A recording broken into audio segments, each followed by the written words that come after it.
जी नमस्कार, आप सभी को स्वागत है आपका आरकेएम एकेडमी पे।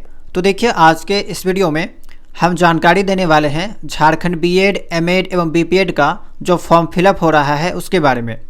यहाँ पे हम आपको कंप्लीट जानकारी देंगे कि कैसे आपको स्टेप बाय स्टेप फॉर्म को फिल करना है और किन किन बातों को ध्यान में रखना है, क्योंकि बहुत सारे स्टूडेंट क्या करते हैं कि जानकारी के अभाव के कारण कुछ ना कुछ मिस्टेक कर देते हैं और बाद में उनको जो है पछताना पड़ता है। ठीक है, तो वीडियो को कंप्लीट देखिएगा, यहाँ पे आपको जो है जानकारी मिलने वाली है। तो देखिए, फॉर्म को फिल करने से पहले आपको क्या करना होगा कि कुछ डॉक्यूमेंट्स रेडी करके रखना होगा, है ना। तो सबसे पहले जो डॉक्यूमेंट्स मांगा जाएगा, जो आपको अपलोड करना है, उसको अच्छे से बना लीजिए, रेडी कर लीजिए, उसका साइज़ वगैरह जो है वो कस्टमाइज़ कर लीजिए। उसके बाद आप लोग यहाँ पे फॉर्म फिल कीजिएगा। तो कौन कौन सा डॉक्यूमेंट्स यहाँ पे आपको अपलोड करना है उसके बारे में सबसे पहले आप जान लीजिए।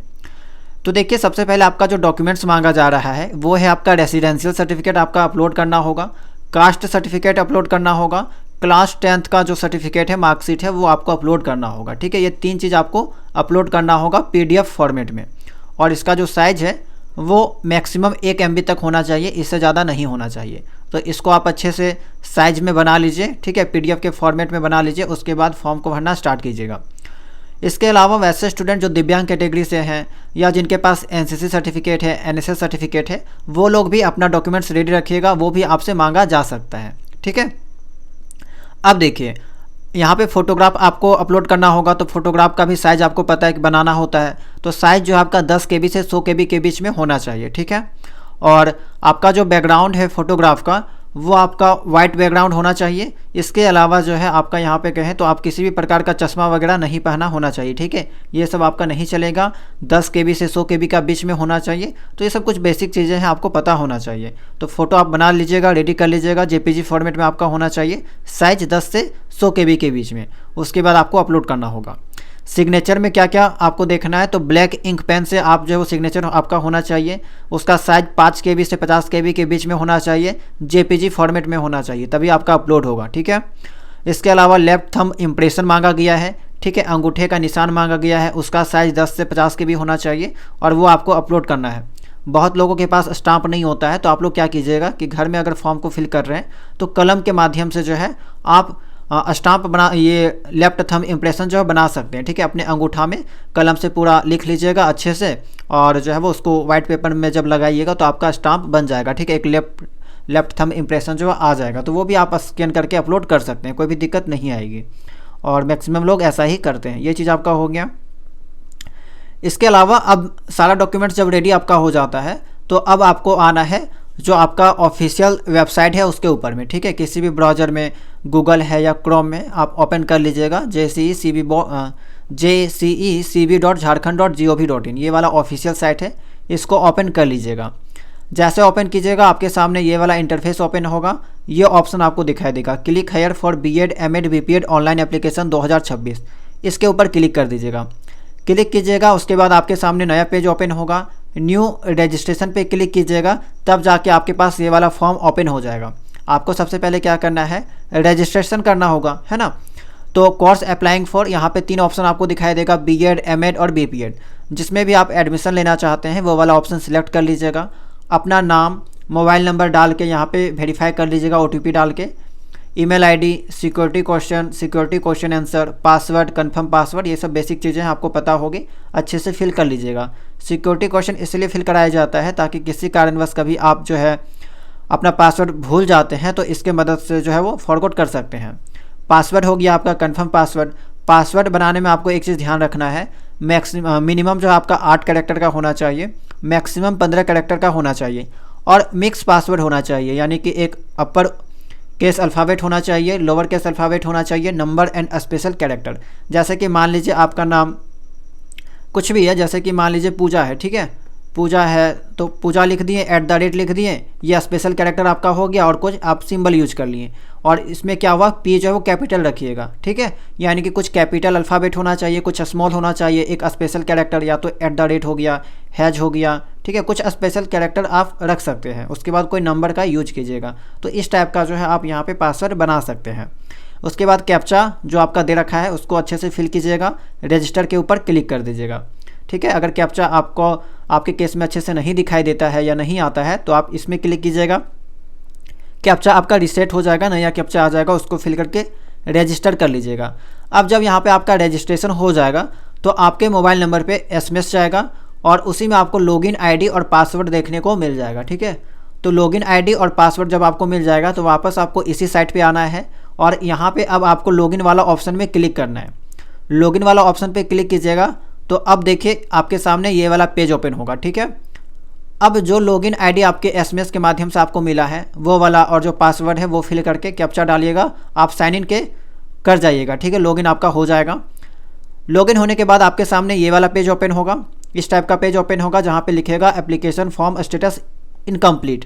अब यहाँ पे आपको क्या करना है, proceed to fill application form, ये वाला पे क्लिक करना है। क्लिक कीजिएगा, फिर आपके सामने नया पेज ओपन होगा। अब यहाँ पे एक चीज़ समझिए कि आपको कितने स्टेप में फॉर्म को फिल करना है।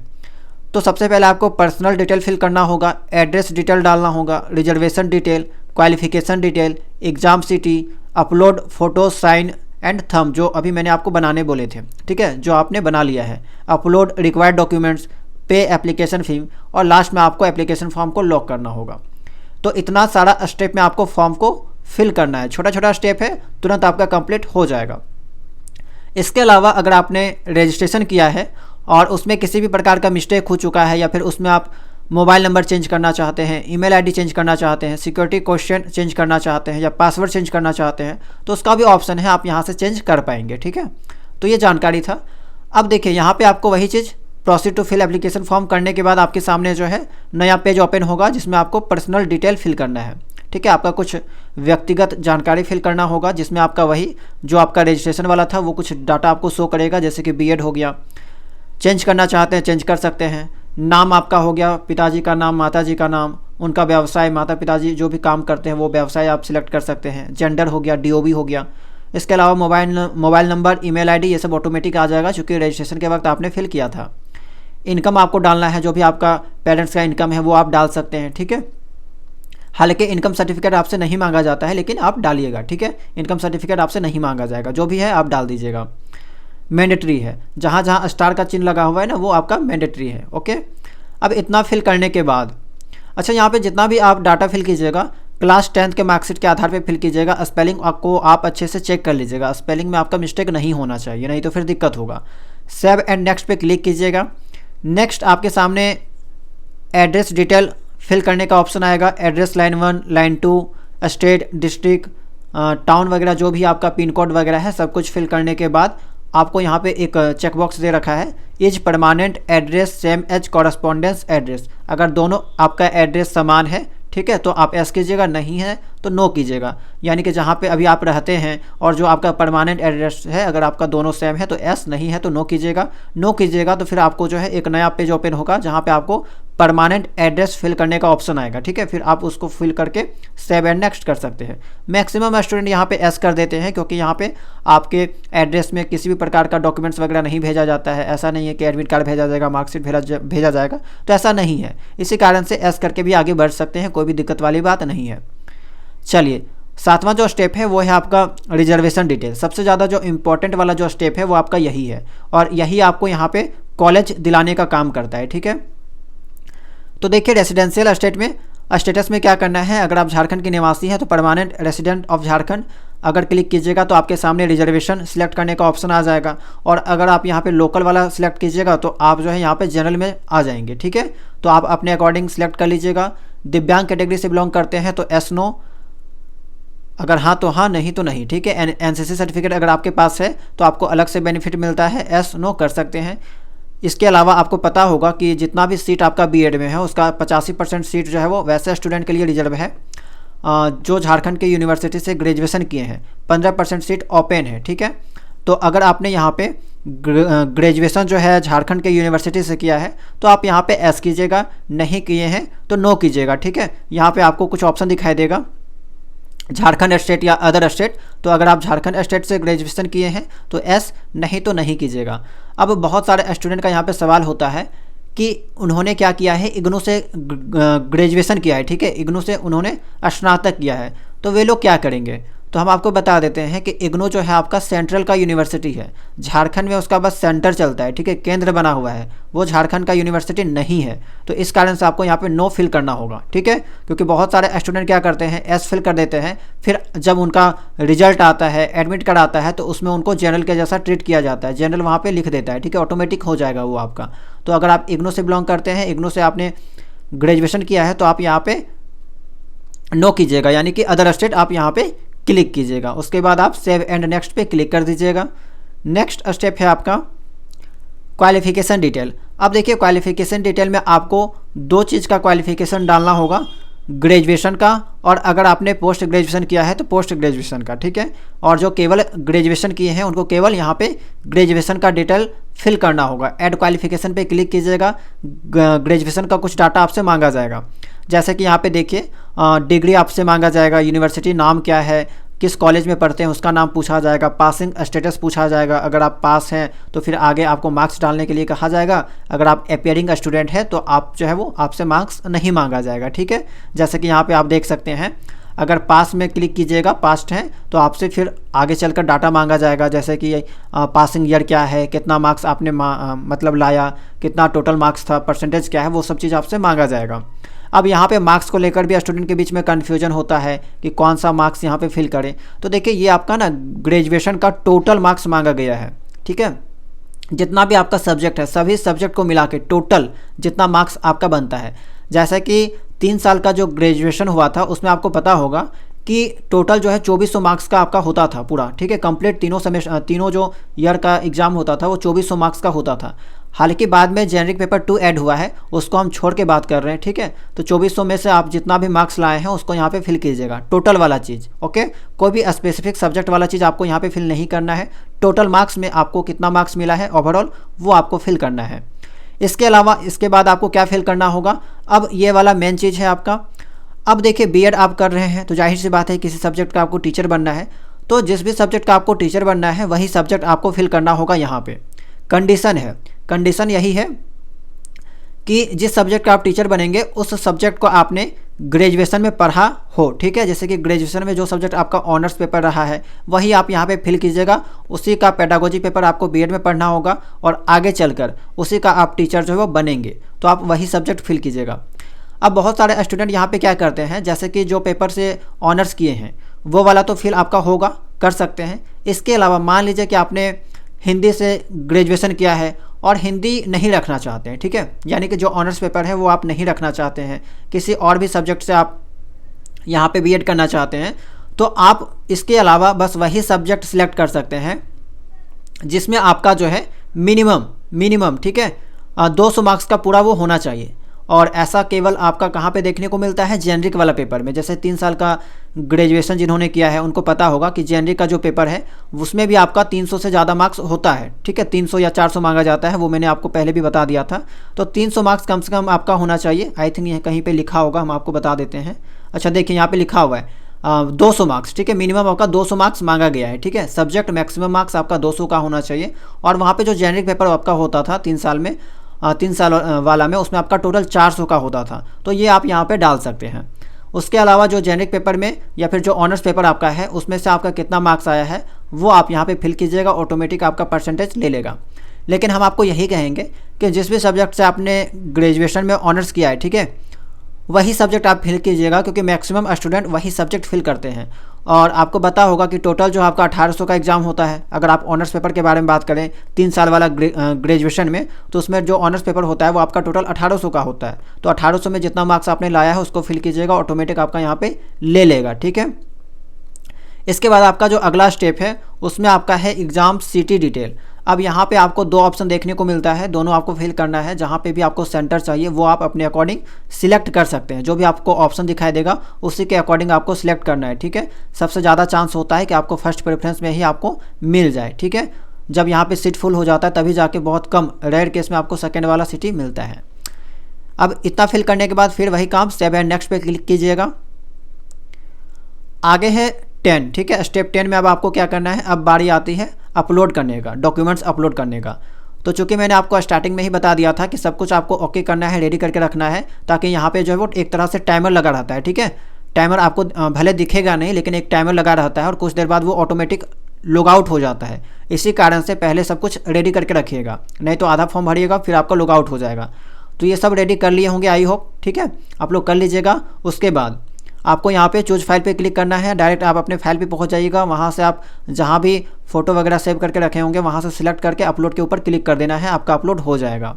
अगर एरर बताएगा, कुछ मिस्टेक बताएगा तो समझ लीजिएगा उसका जो साइज़ है वो फिक्स नहीं है, सही से नहीं है। अपलोड सिग्नेचर के ऊपर सेम काम, चूज फाइल पे क्लिक करना है, जहाँ से आपका फाइल है सिलेक्ट कीजिएगा, अपलोड पे क्लिक कर दीजिएगा, अपलोड हो जाएगा। लेफ्ट थंब इम्प्रेशन अपलोड करना है, यहाँ पे चूज फाइल पे क्लिक कीजिएगा, अपलोड कीजिएगा, ठीक है, और सेव एंड नेक्स्ट पे क्लिक कर दीजिएगा। सेव एंड नेक्स्ट पे क्लिक करने के बाद फिर जो मेन काम आता है, जो मेन डॉक्यूमेंट्स अपलोड करना है वो आपको अपलोड करने का समय आ जाएगा, ठीक है। वो ऑप्शन आएगा अपलोड रिक्वायर्ड डॉक्यूमेंट्स। यहाँ पे आपको residential certificate, caste certificate, 10th matric marksheet मांगा जाएगा, ये आपको अपलोड करना है। एक चीज़ ध्यान दीजिएगा कि 12th का मार्कशीट यहाँ पे नहीं मांगा गया है, नहीं अपलोड करना है। ग्रेजुएशन का मार्कशीट नहीं मांगा गया है, नहीं अपलोड करना है। अगर ज़रूरत होता तो मांग लिया जाता, ठीक है, नहीं मांगा गया है तो आपको नहीं अपलोड करना है। और यहाँ पे साइज़ मैंने आपको बता दिया है कि मैक्सिमम 1 MB का होना चाहिए, उससे ज़्यादा नहीं होना चाहिए, ठीक है। अब देखिए यहाँ पे बहुत सारे स्टूडेंट का सवाल रहता है, जैसे कि पुराना उनके पास रेसिडेंशियल सर्टिफिकेट होता है, कास्ट सर्टिफिकेट होता है। तो देखिए अगर ज़्यादा पुराना है, ठीक है, 3 से 4 साल पुराना है या 4 से ज़्यादा साल का पुराना है, तो आप लोग क्या कीजिएगा, नया बनाने का प्रयास कीजिएगा। अगर नया बन जाता है तो अच्छी बात है। और लास्ट में अगर ऑप्शन नहीं आपके पास बचता है, जैसे कि नहीं बन पा रहा है या लास्ट में कोई ऑप्शन नहीं है, तो फिर आप पुराना वाला डाल दीजिएगा, ठीक है, क्योंकि वैसे भी आपके पास कोई ऑप्शन नहीं है तो आप पुराना वाला डाल सकते हैं। बाकी अगर बन पा रहा है तो नया बनवा लीजिएगा, ठीक है। और वैसे भी आपको पता है कि एडमिशन के टाइम के बाद जो आपको स्कॉलरशिप फिल करना होता है तो वहाँ पे भी आपको नया चीज़ मांगा जाएगा, वहाँ तो आपको नया देना ही होगा। और एडमिशन के टाइम पे भी आपको नया मांगा जा सकता है। तो इसीलिए अगर नया है तो अच्छी बात है, नहीं है तो फिर लास्ट में आप लोग के पास कोई ऑप्शन नहीं है, आप अपलोड कर दीजिएगा। चलिए ये हो गया आपका। अब साइज़ के बारे में वही 1 MB का होना चाहिए, मैंने आपको जानकारी दे दिया। सब कुछ ओके होने के बाद, ठीक है, सब कुछ यहाँ पर हो जाएगा।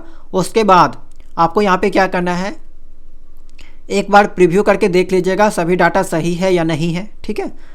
एक बार सब कुछ चेक कर लीजिएगा, अगर गलत होता है तो आप जो है वो यहाँ पे एप्लीकेशन फॉर्म मेन्यू पे जाके सुधार कर लीजिएगा, सुधार हो जाएगा। अब सब कुछ ओके हो जाने के बाद आपका लास्ट वाला जो ऑप्शन आता है वो है आपका पे एप्लीकेशन फ़ी।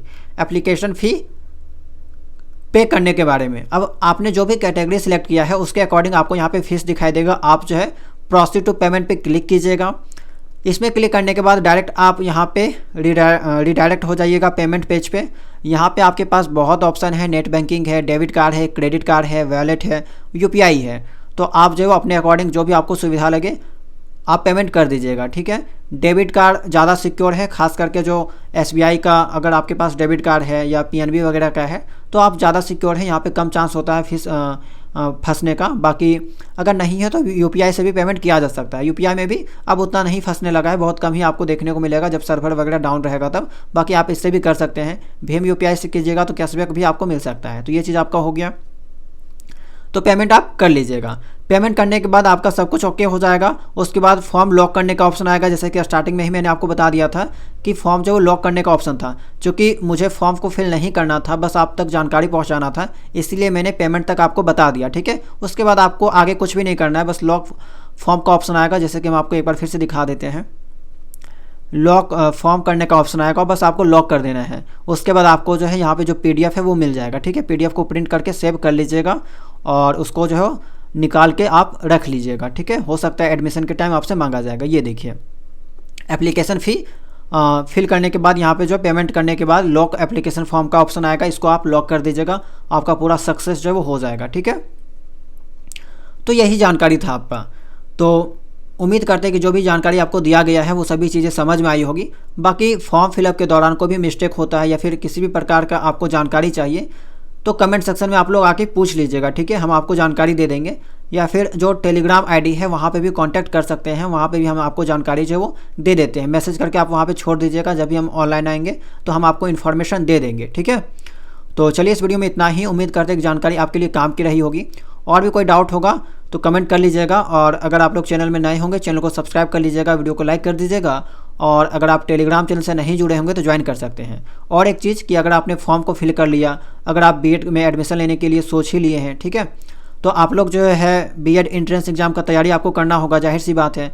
तो तैयारी करना है, अच्छा मार्क्स लाना है, डिजायरेबल कॉलेज पाना है आपको, ठीक है। पसंदीदा कॉलेज अगर आपको चाहिए तो आप लोगों को अच्छा खासा मार्क्स लाना होगा, तैयारी करना होगा। तो मैंने आपको इसके बारे में भी जानकारी दे दिया है कि कहाँ से कैसे आपको तैयारी करना है। अगर आपको फ्री में तैयारी करना है तो यूट्यूब में सब कुछ पहले से अपलोड है, वहाँ से आप लोग तैयारी कर सकते हैं, क्योंकि पिछले 3 सालों से क्लास कराया जा रहा है और बहुत सारा क्लास जो अपलोड है, पूरा कोर्स कराया जा चुका है, आप लोग फ्री में वहाँ से पढ़ सकते हैं। लेकिन वैसा स्टूडेंट जो सरकारी कॉलेज पाना चाहते हैं, सिस्टमेटिक तरीके से पढ़ना चाहते हैं, नोट्स उनको चाहिए, टेस्ट वो रेगुलर देना चाहते हैं, तो वे लोग क्या कर सकते हैं, जो प्राइवेट ग्रुप बनाया गया है, ठीक है, स्टडी ग्रुप बनाया गया है, उसके साथ ज्वाइन हो सकते हैं। वहाँ पे आपको कुछ फीस पे करना होगा, जैसे कि आपको पता है ये वाला एक बैच है, ठीक है, स्टडी ग्रुप बनाया गया है, यहाँ पे बहुत सारे स्टूडेंट ज्वाइन हैं और यहाँ पे आपको डेली टारगेट दिया जाता है। उस टारगेट का आपको टॉपिक वाइज टारगेट दिया जाएगा, उस टारगेट का आपको नोट्स दिया जाएगा, एमसीक्यू दिया जाएगा, थ्योरी एमसीक्यू दोनों उसमें रहता है। इसके अलावा वीडियो का लिंक आपको दिया जाएगा, वो पूरा चीज़ आपको कंप्लीट करना होता है। दिन भर आपको समय दिया जाता है, कंप्लीट करना होता है। फिर शाम को जो है 8 बजे टेस्ट लिया जाता है। आपको जितना भी आपने तैयारी किया है उसका आप टेस्ट दीजिए, आपको पता चलेगा कि आप उस टॉपिक को कितना अच्छे से पढ़ें, ठीक है, क्योंकि बहुत सारे स्टूडेंट हैं तो उनका वहाँ पे रैंक्स बनता है, ठीक है, रैंक मिलता है। आपको पता चलेगा कि कितना स्टूडेंट के बीच में आप वहाँ पे लाइक कर रहे हैं, ठीक है, कितना आपका वहाँ पे जो पोजीशन आ रहा है, तो वो चीज़ आप कर सकते हैं। तो अगर आपको सिस्टमेटिक तरीके से स्टडी करना है तो आप लोगों को क्या करना होगा, यहाँ पे मैसेज करना होगा, ठीक है, ये वाला आपका यूज़र नेम है, आपको कांटेक्ट कीजिएगा, आप मैसेज कीजिएगा और इसका लिंक आपको इस वीडियो के डिस्क्रिप्शन बॉक्स में और जो कमेंट सेक्शन है वहाँ पे पिन कर देंगे, वहाँ से भी आप लोग डायरेक्ट कांटेक्ट कर सकते हैं। कुछ फीस आपको यहाँ पे करना होगा, उसके बाद आपको जो है ग्रुप में ज्वाइन कर दिया जाएगा, ठीक है। तो चलिए इस वीडियो में इतना ही, मिलते हैं हम लोग नए वीडियो में नए जानकारी के साथ।